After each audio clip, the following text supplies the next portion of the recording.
from Canadian Parliament, we are all gathering in front of this Parliament because this country and all the civilized countries in the world ensure at least 3 to 4 things as fundamental rights. बिस्मिल्लाहिर्रहमानिर्रहीम। आप सबका सबसे पहले तो बहुत शुक्रिया कि आप इस बारिश में यहाँ पर तशरीफ लाए। देखिए, आज आप सब पाकिस्तान का वो रोशन चेहरा है जिन्होंने मिडिल क्लास के लोग तालीम हासिल की, पाकिस्तान के अंदर एक बेहतर मुल्क का ख्वाब देखा जो वहां पूरा नहीं हुआ क्योंकि 75 साल से उस मुल्क के ऊपर अशराफिया का कब्जा है। अक्सर हमें बताया जाता है कि असल जुर्म जो है वो फलां पॉलिटिकल पार्टी ने कर दिया है, असल काम खराब जो है वो फलां लीडर ने कर दिया है, वो पाकिस्तान की एस्टैब्लिशमेंट ने कर दिया है। इसका कोई एक इदारा, कोई एक शख्स जिम्मेदार नहीं है पिछले 75 सालों का। ये असल में पाकिस्तान की अशराफिया जिम्मेदार है। अलीट कैप्चर्ड है पाकिस्तान की अलीट ने हर जगह पर कब्जा किया हुआ है। वो 200-300 खानदान हैं, उन्हीं के नीचे सियासी पार्टियां हैं। उन 200-300 खानदानों ने पाकिस्तान के ऊपर कब्जा कर रखा है। उन्हीं का कब्जा है पॉलिटिकल पार्टीज के ऊपर। वो अपनी एक बेटी की शादी कर देते हैं ब्यूरोक्रेट से, एक की एक फौजी से कर देते हैं, एक की एक वकील से कर देते हैं जो जज बन जाता है। तो भले वकला हों, भले जजेस हों, आपके तमाम लोगों के ऊपर उस अलीट का कब्जा है। और उस अलीट कैप्चर सोसाइटी ने पाकिस्तान की मिडिल क्लास को कभी उठने नहीं दिया। फिर पाकिस्तान में एक चेंज आता है। 75 साल के बाद एक शख्स जिसका नाम इमरान खान है, जो आप जैसा इंसान है क्योंकि उनके वालिद एक सरकारी मुलाजिम थे, एक सरकारी ऑफिसर थे, वो मिडिल क्लास से थे, किसी फ्यूडल पार्टी से नहीं थे, घर से नहीं थे, ना ही उनका कोई इंडस्ट्रियल बैकग्राउंड था। क्रिकेट खेली तो पाकिस्तान का नाम रोशन किया। क्रिकेट के बाद उन्होंने 3 वर्ल्ड क्लास कैंसर हॉस्पिटल बनाए जिसमें गरीबों का फ्री इलाज होता है। 2 वर्ल्ड क्लास यूनिवर्सिटीज बनाई जिनमें 90% स्टूडेंट्स जो हैं, एक में 100% और एक में 80 से 90% फ्री ऑफ कॉस्ट पढ़ते हैं। फिर सबसे बड़ा कारनामा फ्यूडल और इंडस्ट्रियल खानदानों की बनाई हुई 2 पार्टी सिस्टम्स को तोड़ा, तीसरी पार्टी को लेके आए, मिडिल क्लास के लोगों को ला के कैबिनेट में बिठाया। भले वो मुराद सईद हो, भले वो जरताज गुल हो, भले वो शहबाज गिल हो, आप नजर दौड़ाते जाइए, आपको उस कैबिनेट में बेशबहा सानिया निश्तर नजर आएंगी, डॉक्टर फैसल सुल्तान नजर आएंगे। ये वो तब्दीली थी जो इमरान खान ने आपसे वादा किया था। हमारी हुकूमत आती है सितंबर में। अक्सर लोग पूछते हैं एस्टैब्लिशमेंट के साथ फटा कहां से आपका पड़ गया। मैं आपको बताता हूं कहां से पड़ा। हुकूमत आती है सितंबर में, नवाज शरीफ साहब के बाहर जाने का काम शुरू हो जाता है जनवरी फरवरी में, और वो अक्टूबर नवंबर में अगले साल बाहर चले जाते हैं।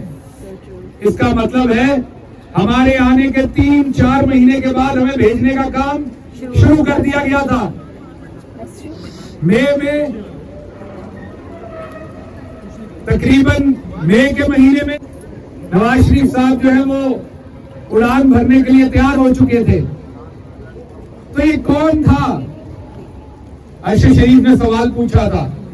अब वो सबको पता है वो कौन था। इमरान खान को भेजने का, थोड़ी सी आगे कर, इमरान खान को भेजने का इंतजाम जो था वो 3-4 महीने के बाद ही कर दिया गया था। और पर्पस क्या था? तो असल मकसद ये था कि इमरान खान को निकाला जाए, हर सूरत निकाला जाए। सो मकसद इमरान खान को निकालना था। और ये आने के चंद महीनों के बाद ही ये काम शुरू कर दिया गया था और उसके बाद कोरोना ना आता तो हमारी हुकूमत 3-4 महीनों में ही खत्म कर दी जाती। 1 साल दिया जाता, ज्यादा से ज्यादा 2 साल दिए जाते। कोरोना जहां पूरी दुनिया पर आफत बनकर आया, हम पर भी आफत आई, लेकिन दूसरी तरफ पाकिस्तानियों को उसी कोरोना ने बचाया, क्योंकि जो बाजवा साहब के अज़ाइम थे वो डिले हो गए। शहबाज शरीफ याद है, मास्क लगा के लैपटॉप के सामने बैठा था लंदन से आके। ये फ्रॉडिया इसीलिए आया था कि इसको वादा किया गया था कि आपको गवर्नमेंट देते हैं, लेकिन कोरोना की वजह से सब तलपट हो गया और अल्लाह ने फिर करम किया। पाकिस्तान की मईशत खाने की रेमिटेंसेस 30 अरब तक पहुंचे पहली दफा, आपकी एक्सपोर्ट 30 अरब तक पहली दफा पहुंची और पाकिस्तान ने एक बेहतरी का सफर शुरू किया। लेकिन बाजवा साहब ये सारी बातें पहले से तय कर चुके थे। हालांकि लगातार आखिरी दिन तक उन्होंने मेरी मौजूदगी में इमरान खान को कहा कि ना मैं इमरान खान को बाहर भेजने वालों में हूं और ना ही मैं चाहता हूं कि पाकिस्तान में कंटिन्यूटी ना हो। वो धोखा दे रहे थे। एक तरफ खरीदो फरोख्त को वो शेल्टर कर रहे थे, दूसरी तरफ इमरान खान को धोखा दे रहे थे। पूरा टाइम उन्होंने गलत बयानी की और उसके बाद इमरान खान को हुकूमत से निकाल दिया गया। फिर उसके बाद क्या हुआ? आपने 25 मई को देखा, पाकिस्तान की तारीख में इस तरह से कभी लोगों के घरों के अंदर चादर और चार दीवारी को पामाल नहीं किया गया। आपको खामोशी रखिए प्लीज। पहले आप याद कीजिए बहावलपुर के अंदर उस बिलखती हुई बच्ची को, जिनके घर के अंदर 25 मई को पुलिस गई थी और उस बच्ची के साथ बदतमीजी की, उसकी मां से बदतमीजी की। वहां से ये काम शुरू हुआ था। आपको फैसल याद होगा, हमारा कारकुन जिसको पुल से गिरा के तशद्दुद करके लाहौर में शहीद किया गया था 25 मई को। केपीके के अंदर भी हमारे वर्कर्स को शहीद किया गया था। 25 मई के दिन के बाद से ये फस्तायत कभी ना रुकी। उसके बाद आप याद कीजिए, अगस्त में सबसे पहले मुझे अरेस्ट किया गया, बदतरीन तशद्दुद किया गया। डिमांड एक थी, कप्तान के खिलाफ बयान दूं। डिमांड एक थी, कप्तान के बारे में साबित करूं कि वो हमारी फौज के खिलाफ है। मैं ये बयान दूं कि इमरान खान ने मुझे कहा था कि मैं कोई फौज मुखालिफ बयान दूं। जब मैंने ही बयान नहीं दिया था फौज मुखालिफ, तो इमरान खान मुझे कहां से कहता और क्यों कहते वो? मैं झूठ नहीं बोल सकता था। बदतरीन तशद्दुद था। 40 दिन मुझे जिंदान में रहना पड़ा, जिसमें पहले 16 दिन किसी से मिलने ना दिया गया, तशद्दुद किया गया और उसके बाद मुझे 2 महीने और 27 केसेस की वजह से हॉस्पिटल में रहना पड़ा। ये आज कुछ दोस्त तो मजबूर होकर जा रहे हैं, लेकिन कुछ जरा सी आहट के ऊपर पतली गली से निकल रहे हैं जो कहते थे यहां माथे में गोली मार देना तो नहीं छोड़ूंगा। खामोशी रखिएगा। उन लोगों को ये याद रखना चाहिए कि मैंने ऐसे प्रेशर को 7 से 8 महीने सस्टेन किया, एक दिन नहीं। दर्जनों केसेस भुगते। वैसे तो बहुत लोग अरेस्ट हुए, लेकिन 2 लोगों के ट्रायल चले। ट्रायल जो मुकदमा होता है, केसेस तो मेरे पे भी 27 के करीब बने होंगे, लेकिन उन केसेस की उतनी आपको तकलीफ नहीं होती जितना ट्रायल चलने की होती, क्योंकि हर हफ्ते आप पेशी में जाते हैं, हर हफ्ते आपको पेशी से और आप के ऊपर प्रेशर बिल्ड किया जाता है कि आपको या सजाए मौत दी जाएगी या उम्र कैद दी जाएगी, क्योंकि जो जराइम मेरे ऊपर लगाए थे उनमें ये 2 सजाएं थी। 2 लोगों के ट्रायल चलाए गए, एक इमरान खान का और दूसरा मेरा। बाकी लोगों के ऊपर बहुत बाद में ये काम शुरू किया गया, अभी शायद महीना पहले, और तवातर से वो ट्रायल नहीं है। तो मैं पहले दिन से निशाना कर लिया गया था, क्योंकि मैं इस अशराफिया के सामने सर झुकाने से इनकार करता था। मैं इमरान खान के नजरिए पे खड़ा था, मैं जाती दोस्तियां नहीं बनाता था, मैं शामों को जाके इमरान खान के खिलाफ मीटिंग्स नहीं करता था। तो मुझे सबसे पहले पिक कर लिया गया था। लेकिन बहरहाल मैं आज की बात पे आता हूं। इसके बाद खामोशी रखिए प्लीज। इसके बाद आपने देखा कि जब ये तमाम मरहलों में ज़िमनी इलेक्शन में भी इमरान खान ने हरा दिया इनको। इलेक्शन याद कीजिए, इमरान खान की पंजाब से भी हुकूमत छीन ली गई, कोशिश ये थी कि उसको मुकम्मल फारिग कर दिया जाए। लेकिन ज़िमनी इलेक्शन जो था वो भी इमरान खान ने 20 में से 16-17 सीटें जीती। तो ना तो इमरान खान को अप्रैल 2022 में निकालने से कोई फायदा हुआ, ना सुप्रीम कोर्ट ऑफ पाकिस्तान के रात को 12 बजे अदालतें खोल के फैसला लेने पर कोई फायदा हुआ, ना 25 मई करने पे कोई फायदा हुआ, ना पंजाब की हुकूमत से निकाल के उनको बेदखल करने का कोई फायदा हुआ, ना पंजाब के इलेक्शन में धांधली करने से कोई फायदा हुआ।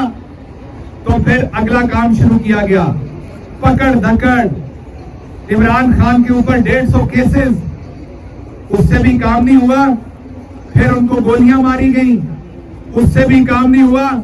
फिर उनके घर को तोड़ा गया, उससे भी काम नहीं हुआ। यार इनको जरा खामोश कीजिएगा इस भाई को। अभी अगर उससे भी काम नहीं हुआ तो फिर उसके बाद आप याद कीजिए कि किस तरीके से खवातीन को पहली दफा अरेस्ट किया गया।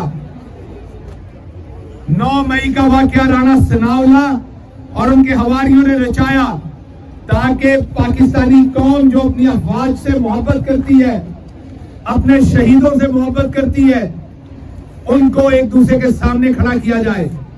उसकी आड़ में इमरान खान और उनकी पार्टी के ऊपर जमीन तंग करने की कोशिश की गई, बगैर किसी तहकीक के, बगैर ये पूछे कि सारी सिक्योरिटी कहां थी, कहां चले गए थे लोग उस दिन, क्यों कोर कमांडर के घर पर कोई सिक्योरिटी मौजूद नहीं थी, बगैर ये पूछे, बगैर कोई काम किए पाकिस्तान तहरीक इंसाफ के वर्कर्स को, औरतों को, बच्चों को, 13-13 साल के बच्चों को उठाना शुरू कर दिया गया, पर्चे देना शुरू कर दिए गए, 10,000 लोगों को जेल के अंदर फेंका गया, लोगों की औरतों को पकड़ा गया, कारोबार को, बच्चों को, उनकी दुकानें बंद कर दी। और एक ख्वाहिश थी प्रेस कॉन्फ्रेंस करें, इमरान खान को छोड़ दें, उसमें भी नाकामी हुई। 15-20 के अलावा सारी पार्टी इमरान खान के साथ डट के खड़ी है। बल्कि जो 9 मई की साजिश थी कि पाकिस्तानी कौम और अफवाज को सामने आमने किया जाएगा, वो भी नाकाम हो गई। तो अब एक नया काम रचाया जा रहा है। इस्तेहकाम पार्टी ले आए, तरीन साहब और अलीम साहब जो कहते थे हमने सियासत छोड़ दी है, हमारे कई अपने जो कहते थे हमने सियासत से ब्रेक ले ली है, ये इन सब भांत के लोगों को मिला के रशियन सैलेड बनाया गया है। इनको इकट्ठा करके इस्तेहकाम पार्टी में डाला गया। अब इस्तेहकाम पार्टी जन्म कहां से हुई? नाम चोरी का। वो आज लीगल नोटिस भेज दिया, किसी और बंदे की पार्टी रजिस्टर्ड थी इस्तेहकाम तहरीक, उसने कहा ये नाम चोरी का है। नाम चोरी का सोशल मीडिया का अकाउंट, वो पता नहीं कोई हमारी वहां पर ख्वाजा सराह है, महफिल या महक मलिक, वो शायद महक मलिक का इस्तेमाल हो रहा है। तो सोशल मीडिया अकाउंट चोरी का काम नून लीग वाले कहते थे, मैं नहीं कहता था कि इनका काम चीनी चोरी है, ये नून लीग वाले कहते थे, हमारे तो वो साथ थे। तो काम चोरी का, और बंदे भी हमारे चोरी के जिनको शामिल किया गया, वो जो कहते थे यहां गोली मार देना। मसला ये है कि जब ये सब कुछ करने की कोशिश की गई तो वोट चोरी नहीं हो सकता। वोट तो ऐसे नहीं मिलता, वोट तो इमरान खान का है। ये बारिश में खड़े सारे लोग तो इमरान खान के हैं। ये लोग जिनका एक एक मिनट कीमती है। आज छुट्टी का दिन नहीं है, आज छुट्टी का दिन नहीं है कनाडा के अंदर। ये सारे काम करने वाले लोग हैं, ये मेहनत करने वाले लोग हैं। ये हम बारिश में खड़े भीगते हुए ये बातें सुन रहे हैं, अपना एहतजाज कर रहे हैं उन इंसानी हकूक के खिलाफ जो ये पीडीएम की रजीम वहां पर कर रही है। तो आपको वोट तो नहीं मिल रहा, तो अब एक नया मतंजन पकाने की कोशिश की जा रही है। जहांगीर तरीन जो नाहल तरीन है, उनको नाहल के पास लंदन लेके जाया गया है। अब इन दोनों पार्टियों को इकट्ठा करने की साजिश है ताकि ये इकट्ठा होकर शायद कुछ करें। इसमें भी नाकामी होगी, मैं आपको बताऊं। पाकिस्तानी कौम आज इमरान खान ने कहा है आज की तकरीर में, भेड़ बकरियां नहीं है जिनकी कोई सोच नहीं है, जिनका कोई नजरिया नहीं है, जिनकी कोई उम्मीद नहीं है। पाकिस्तानी कौम अपने नजरियात पे खड़ी है। खामोश रखिएगा। पाकिस्तानी कौम अपने नजरियात पे खड़ी है, इमरान खान के पीछे खड़ी है। शीरी मजारी को 5 दफा जमानत मिली, फिर जेल फेंक दिया ताकि पार्टी छोड़े। यास्मीन राशिद एक बहादुर माँ, एक बहादुर बेटी, कैंसर से फाइट करने के बावजूद जेल में कप्तान के साथ डट के खड़ी है। उसके बाद आप देखिए कि किस तरीके से हमारे मियां महमूद और रशीद एक बुजुर्ग हैं, वो जेलों की सोबतें बर्दाश्त कर रहे हैं। हमारी औरतें जिनको गिरेबानों से पकड़ा गया, दुपट्टे उतारे गए, कपड़े फाड़े गए, वो तमाम डट के खड़ी हैं कप्तान के साथ। तो वोट का कोई इलाज नहीं हो रहा, इंतजाम नहीं हो रहा। अब नया प्लान ये है कि किसी तरीके से इमरान खान की पार्टी को मजीद तोड़ा जाए। ये जो 7-8 बार किए, ये तो कामयाब नहीं हुए, एक बार और किया जाए। इस बार इमरान खान की पार्टी को और नुकसान पहुंचाया जाए।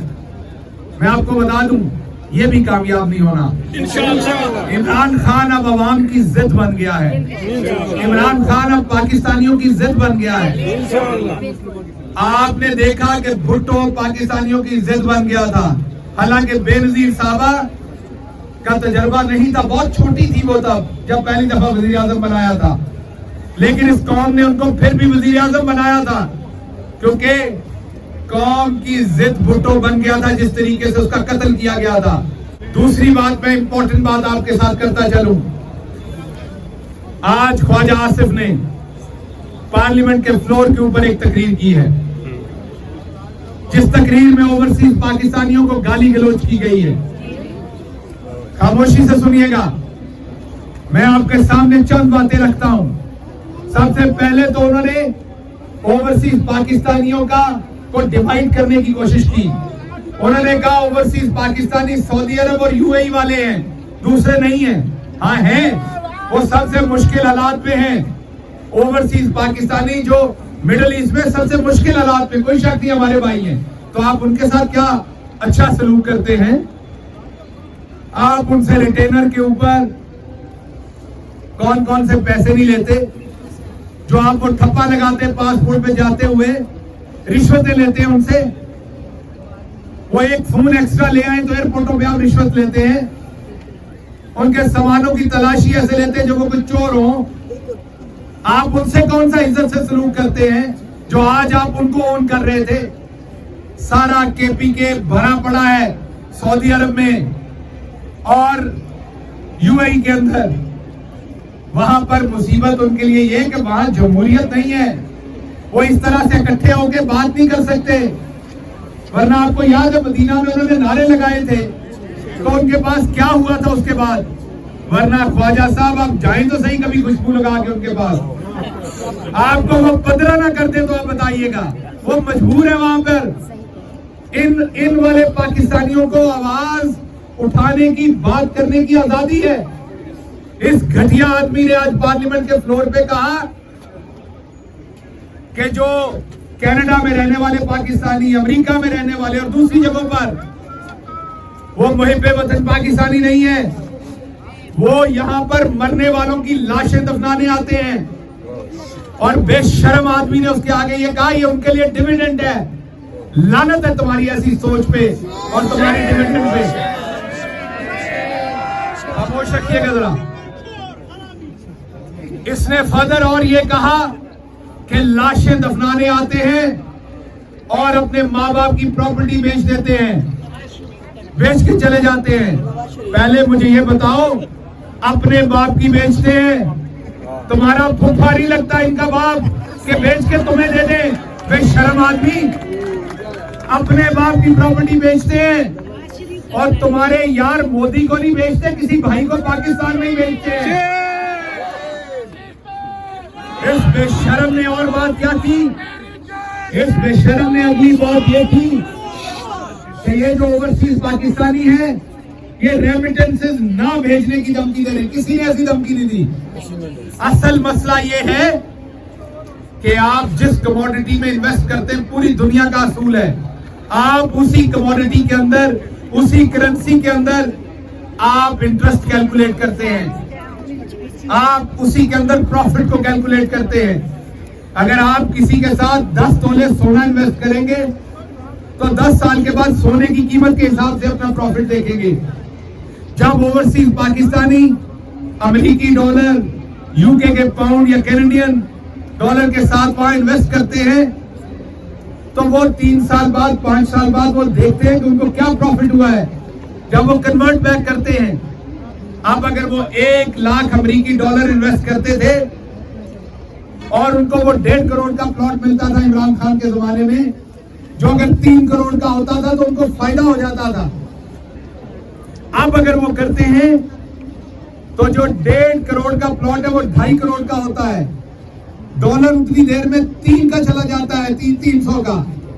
जो उन्होंने 1 लाख डॉलर इन्वेस्ट किया होता है वो $60,000 रह जाता है, 70,000 रह जाता है। इस वजह से वो पैसे नहीं भेज रहे तुम लोग उनको चोरो, और कोई वजह नहीं है। और उसके अलावा जो तुमने उनके खानदानों के साथ वहां कर दिया है, उनके साथ आपने कर दिया है, और जो आपने शेक कर दिया है लोगों के इंटरेस्ट को, कॉन्फिडेंस को। शेल जो पाकिस्तान की दूसरी तीसरी बड़ी कंपनी है ऑयल सेक्टर के अंदर, 25-30 हजार लोगों की डायरेक्ट इनडायरेक्ट एम्प्लॉयमेंट होगी, शायद ज्यादा, वो पाकिस्तान से छोड़ के जा रही है। एक और ऑयल कंपनी भी सुना है छोड़ने जा रही है। इकोनॉमी जो 6% पे ग्रो कर रही थी वो नीचे चली गई, किसान ज़िबा हो गया, तो बचा क्या है? तो ओवरसीज पाकिस्तानी अपने हक हलाल की कमाई आप चोरों को दे दें, जो आप गालियां देने पर आ गए हैं। तो ये ख्वाजा आसिफ वही चूहा है जो जब मुशर्रफ का माशाल्लाह आया था तो इसने सियासत करने से तौबा कर ली थी, ये भाग गया था। हमें पूछना पड़ेगा, पता नहीं इसने नायिका या मोची का अकामा लिया था दुबई के अंदर, यूएई के अंदर, ये बताए हमें कि किस चीज का अकामा लिया था इसने। और ये वहां पर जाकर उस टाइम खुद ओवरसीज पाकिस्तानी बने थे।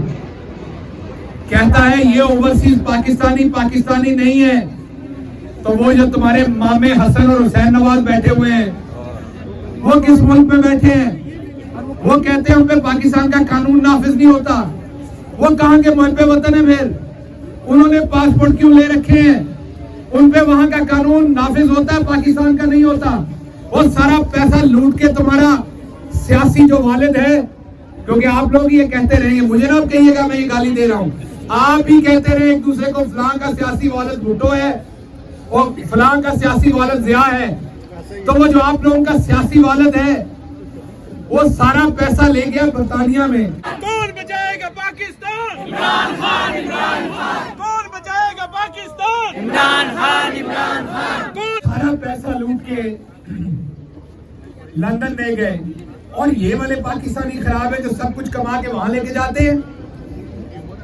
उसके बाद मैं आखिरी बात करके कंक्लूड करूंगा कि जिस तरीके से इस शख्स ने पहले औरतों को गालियां दी, इन्होंने श्री मजारी को ट्रैक्टर ट्रॉली कहा।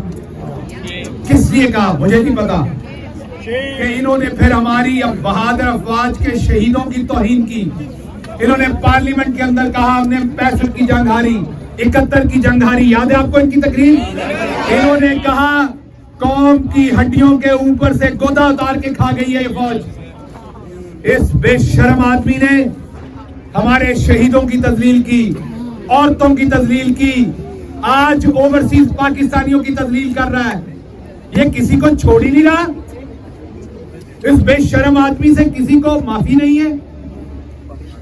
तो एक तो हम कंडेम करते हैं यहां से ख्वाजा आसिफ की स्टेटमेंट को। ये बहादुर पाकिस्तानी जो यहां खड़े हैं इनको शऊर है, ये इसलिए बोल रहे हैं। इनको पाकिस्तान के अंदर जो इनके बहन और भाइयों के साथ हो रहा है इनको नजर आ रहा है, ये इसलिए बोल रहे हैं। इसलिए मैं आपको ये बता दूं बड़ा वाज़ेह कि पाकिस्तान ने आगे बढ़ना है। ये हर कोशिश करेंगे पाकिस्तान में इंतशार फैलाने का। ये पीडीएम का टोला हमने इनको कामयाब नहीं होने देना। इलेक्शन करवाना पड़ना है, जितना मर्जी कोशिश कर ली जाए, खान माइनस नहीं होगा इंशाल्लाह। खान के सपोर्टर्स उसके साथ खड़े हैं। आखिरी बात मैं बड़े अदब के साथ चीफ जस्टिस ऑफ पाकिस्तान को कहूं कि चीफ जस्टिस साहब आपको अब उठ के खड़े होना पड़ेगा। आपने रात के 12 बजे अदालतें खोली थी, आपकी अदलिया ने। अगर उस दिन रात के 12 बजे अदालतें ना खुलती तो आज ये सब कुछ ना हो रहा होता। आज औरतें, बच्चे, बुजुर्ग आम पाकिस्तानी अदालतों की दहलीजों पर सर मार रहे हैं और अदालतें नहीं खुल रही। आज एक वकील साहब ने कहा कि मैं अगवा हो गया था। चीफ जस्टिस साहब ने कहा सब्र करें। कितना सब्र करें, खामोश रखिएगा। वो फिर भी चीफ जस्टिस हैं। हमें भले उनका फैसला पसंद ना आए, कोई ऐसा जुमला, कोई ऐसी बात नहीं होनी चाहिए जिससे उनकी शान में गुस्ताखी हो। ये इमरान खान की तलकीन है हमें। हमारे वो चीफ जस्टिस है, ना दे इंसाफ, हम फिर भी एहतराम करेंगे। सो चीफ जस्टिस साहब आपसे गुजारिश है, हमें पता है आप भी सब्र ही कर रहे हैं, इसलिए आप कौम को भी सब्र ही करने को कह रहे हैं। तो अगर हालात इतने मुश्किल हो गए हैं तो दफा करें फिर इस कुर्सी को। आए अवाम में आके खड़े हो, आप भी हकूक की बात करें। आए वकला बार की तरफ चले जाएं बेंच से। मैं आपको दावत देता हूं, बेंच से उतरें, बार में चले जाएं, क्योंकि मायूसी गुनाह है। आप भी एक मुहिब्बे वतन पाकिस्तानी हैं, आप पर भी जिद्दोजहद लाजमी है। तो इसलिए सोचिए कब तक सब्र करना है सबने। उसके बाद मैं आखिर पर आपसे ये कहूंगा कि बिल्कुल मुश्किल वक्त है, बहुत जुल्म हुआ है, लेकिन हिम्मत नहीं आपने हारनी। मैं जिस इमरान खान को जानता हूं, आप जितनी बार उसे गिराएंगे वो तगड़ा होके खड़ा होगा।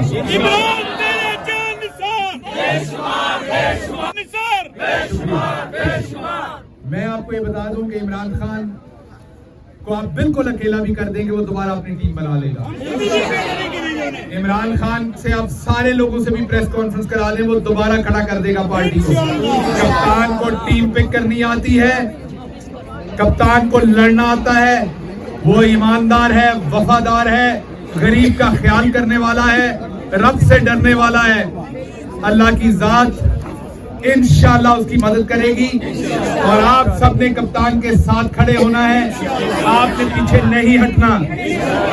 अब मैं बात थोड़ी सी इंग्लिश में करूंगा ताकि जो हमारी इंटरनेशनल ह्यूमन राइट्स ऑर्गेनाइजेशंस हैं, सत श्री अकाल, की हालत थोड़ा ठीक हो, तगड़े हो। जो इंटरनेशनल ह्यूमन राइट्स ऑर्गेनाइजेशंस हैं उन तक हमारी आवाज जाए। मुफाहमत ना सिखा जबरे नारवा से मुझे, मुफाहमत ना सिखा जबरे नारवा से मुझे, मैं सर बेवकूफ हूँ, लड़ा दे किसी बला से मुझे। आप इमरान खान साहब के साथी हैं, हमें आप पे फख्र है, हम आपके लिए बहुत दुआ करते हैं।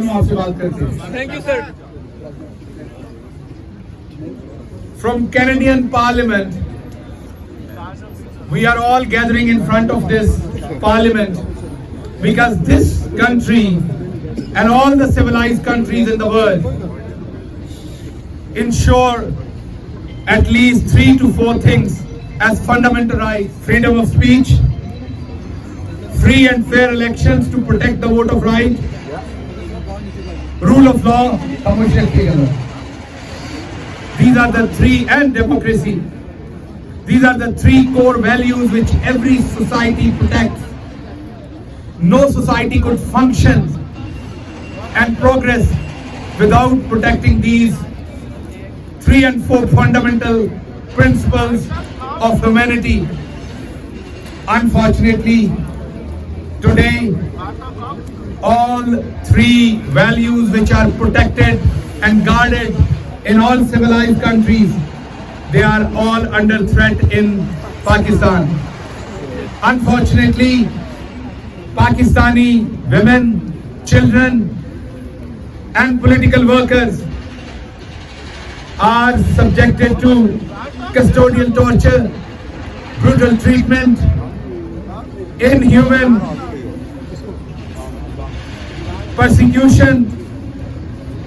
So we request international community, human rights organizations, international human rights organizations, member parliaments, international media to stand up with Pakistani community and people back in Pakistan. So far, we have not seen any strong statement. So far, we have not seen any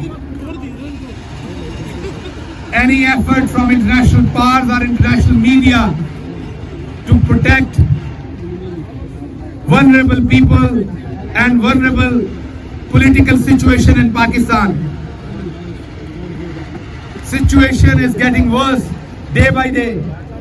If you will not speak up now, I fear it will be too late.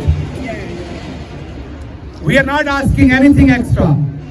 We are not asking or begging any of your help. All we are asking to stand up on the very basic foundations and principles which you always advocate. All the Western countries told us already in many different countries that they want to protect democracy, freedom of speech, women rights, human rights, and for that many a times international community engage with different countries. We are asking you to engage with the current regime in Pakistan and tell them that this is not acceptable, the way they are treating women, children, and political workers. Tell them they cannot treat a former prime minister with more than 150 bogus cases who could not register his assassination case. Shame. A basic case he couldn't register. A former prime minister, even your own people admits, your own congressmen, senators admits that 80 to 90% Pakistanis are standing with Imran Khan. And if today free and fair elections are conducted, he will be winning with thumping majority. You know he is the popular voice of Pakistan. You know he is the real representative of Pakistani people, their desires. He is the real hero of democracy. Yes, he is. If you really believe in democracy, if this is all not a facade, if your values for democracy is just not a lie, then please speak up for Pakistan. Inshallah. Because situation requires engagement with current Pakistani regime. So I request once again from this platform that international media, parliaments, human rights organizations speak up and raise their voice. Khawaja Asif जैसे सियासी चूहे आपको जो भी कहे, उससे कोई फर्क नहीं पड़ता। आप पाकिस्तान का रोशन चेहरा हैं। आप वो लोग हैं जिन्होंने यहाँ मेहनत की।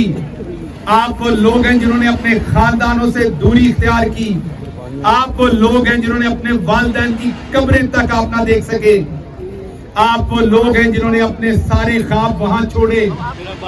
आप वो लोग हैं जो सारा दिन तो यहाँ अंग्रेजी बोलते हैं और अंग्रेजी में काम करते हैं, रात को सोते हैं तो आपको ख्वाब उर्दू में आते हैं। आप वो लोग हैं जिनकी हंसी उर्दू में है। आप वो लोग हैं जिनका रोना उर्दू में है। आप वो लोग हैं जो वतन की मट्टी के साथ गुंदे हुए हैं, जुड़े हुए हैं। आप वो लोग हैं, पाकिस्तान को जरा सी तकलीफ होती है, यहाँ आपकी आंखों से आंसू निकलते हैं। आप फख्र है पाकिस्तान का, आप फख्र है इमरान खान का। मैं आपको बताऊं, मैंने इमरान खान के बहुत करीब रह के काम करके देखा है। वो एक शख्स है जो ओवरसीज पाकिस्तानियों को प्यार करता है। पन्नू साहब के साथ मिलके ये प्रोटेस्ट ऑर्गेनाइज करवाया। मैं इन सबको खराज तहसीन भी पेश करता हूँ इनकी सर्विसेज के लिए, और मैं आप सबका शुक्रिया अदा करता हूँ कि आप सब डट के इनके साथ, कप्तान के साथ, पाकिस्तान के साथ आगे खड़े हुए हैं। पाकिस्तान, इमरान खान, पाकिस्तान। बहुत शुक्रिया। मैं भूल गया नईम का शुक्रिया अदा करने का। नईम आपका बहुत शुक्रिया, बहुत शुक्रिया।